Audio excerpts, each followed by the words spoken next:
Welcome to the on-air channel. I am your social space curator, Ellie Jńe, and today we are going to do kind of like a product review run through of kind of like some of my products, craft products.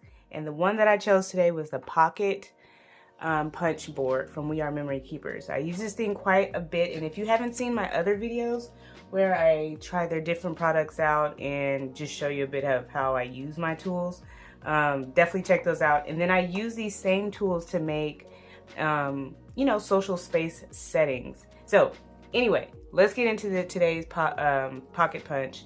I wanted to basically let you know that this is a 10 out of 10 product. This is very great. I know they have displays and ways that you know, show you how to use it, but why not show you how I test run it, right? Because I can. Anyway, the functionality of this board is that you would end up taking out these two guides within this board here, and this is just basically the scoring lines to be able to help you make your pocket. This also has an attachment, and this attachment has a guide right here and then a blade right there to be able to guide in. It guides here and then it cuts the blade in this scoring, I guess to say, space right there. So the other attachment I wanted to show you is the pocket punch here. And on the back of this, that's where it punches out a little notch within your pocket if you would like it. I'm going to show you in this video just one way, the simple way of how to make your pocket punch, but there's so many different ways. Oh, let me also tell you about this attachment. So there's two attachments here, 1 through 3 and A through F. That'll help you guide, you know, where your pocket will be punched at and things like that. And this goes at the bottom of the board as well. And this basically just gives you a guide of, you know, how to make that perfect pocket punch so you don't have to do the math yourself. At the bottom is supposed to be the scoring tool that actually goes in here. And you just take that on out. And now you got to prepare the paper. So I am gonna put this off to the side. I have this cute little card that I made before this video. Very simple card. Added a little bit of like some foam, double-sided tape, and I just put it on some cardstock. Ain't that cute? But it needs a pocket, so let's make a pocket. I have this paper. I don't know which one I want to use as far as like swatching the perfect pocket punch. I think this will do. So simply because I don't really care for the pattern, so it's nice to use this as an example. I know somebody would love it, but it's not my favorite. Anyway, the point that I wanted to make is, how do we prepare, you know, to make the perfect pocket punch? What I usually do is take my ruler and I make the card however I like to make the card, and I make the envelope last, just because, you know, I like the freedom of creating. So this ends up being 3.5 by 4.5. That's how big this card is. So I'm going to need something a little bit bigger in order for me to fit this perfectly. See, and 3/7 by 4 7/5, so that's 3 3/4, so it's a little bit bigger.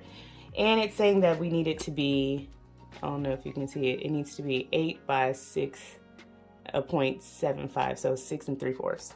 So let's take our cutting tool. I'm using this today because I'm feeling fancy. I usually use the We Are Memory Keeper cutting tool, but nope, not this time. So the thing that it asked me to do is do an 8-inch here. So we have it at 8 inches. It's upside down for you guys. Apologize, but it's like really comfortable for me to cut like this. And then I need it to be 6.75. So that's 6 3/4. Let's not cut the paper before it's time. And I'm gonna flush it up against this cutting tool. And if you want to know more about the cutting tools that I use, definitely take a look at the videos. I have a couple of new uploads basically showing you what are my favorite cutting tools. This one is not acting like my favorite today though, because it did this little weird thing. Anyway, so we have the perfect sheet of paper, right? It is now Perfect, and we need to now set up our board. And it says E3 is where we need to set up our board here. So all I'm doing is making sure that this is on the 3 space right there. And then it needs to be on E, and it's on E. I'm taking that out just to show you guys. And the arrows need to be facing inward, which will allow you to have perfect flesh points. So what I usually do in order for me to know if I'm going to be scoring on the right side of the paper is I just kind of like look at where this guide is before I start to score it and see where it would like cut in half. Like it'll score here, and would it fit on this other side? And yes, it would. Now if I did it this way, the paper wouldn't wrap onto itself, so I know that this is not the right scoring direction. It's the long ways for this particular measurement. And the first thing I have to do here is take my scoring tool and score longitude and latitude. Oops. And be very careful to not make more scoring spaces than you need. So as you can see, it basically scored up and down. I'm flipping the paper over, and then I'm going to line this scoring line here on top of this long one, and it allows it to guide perfectly an even pocket. So then now it's time to cut out the corners of this pocket. I'm gonna bring this down just a little bit. So what I usually do here, I'll mess that up for you guys, is take this tool, feed it into the guiding space. So this flat part goes into this, and the blade goes down below and cuts out, there you go, the corner. You lift up your guide here, flip the paper over, make sure that this line is matched up here and here again. Then you lay this down flat and take your scoring or your cutting tool there, and now your pocket is ready to be assembled. So we're gonna bring this out just a little bit. It has the perfect scoring guide here, and if you need another scoring tool, just use your scoreboard and it will be the perfect tool to continue these lines to the end, because this board is only like so wide and long. Anyway, what do we do from here? It is time for us to use double-sided tape. I also like to use glue as well, but glue kind of warps. And because, you know, I'm just trying to get this situated, I wanted to make sure that, you know, it adheres quickly so you guys can see what goes on. So I added the adhesive here, and then I'm going to make sure I turn this paper inward and make sure it is fleshed up against itself, very straight. I do not want this to be crooked, or else my folder will be a little bit off. And then I set it with my bone folder like that. And you do not have to go hard, you just kind of graze it over to set that crease. So because I put this tape on the outside, this will be the top flap.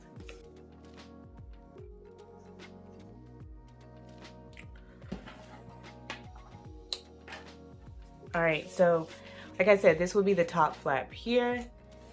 And I just went ahead and creased this folder because my camera just kind of went out. And then I am now going to take this bottom flap here, and I'm going to set this as well. And I'm going to kind of work it back the other way, and then add the adhesive here as well. So I'm not taping anything down because I want to make sure that it's going to fit my card perfectly. So I'm going to take my card here and just kind of close it in. And it is a very comfortable fit. So one thing I noticed is this top area is extremely high. So what I would do in order to make this top flap is bring this back, align, there we go, align this line here with the scoring tool and just cut that off here. Flip this over and do the same thing. Make sure that that line actually aligns perfectly. Lay that down. Oops, and cut that off. Remove that waste. And I can't believe I just did that. The line actually flushes, but you need this top line in order to make the top flap. Do not forget that. Okay, so we're gonna move that. Make sure that the card fits. Hopefully this is not a big no-no. This fits absolutely perfect. So now it's time to adhere this entire folder. So what I usually like to do, just a little tip. Number one, take this out just in case the adhesive does a little bit more than what it's supposed to be doing and you don't want it to stick to the card. I take this flap from the adhesive, have just a tiny bit available, turn that in and bring that down like that where it needs to lay all flat and perfect and good.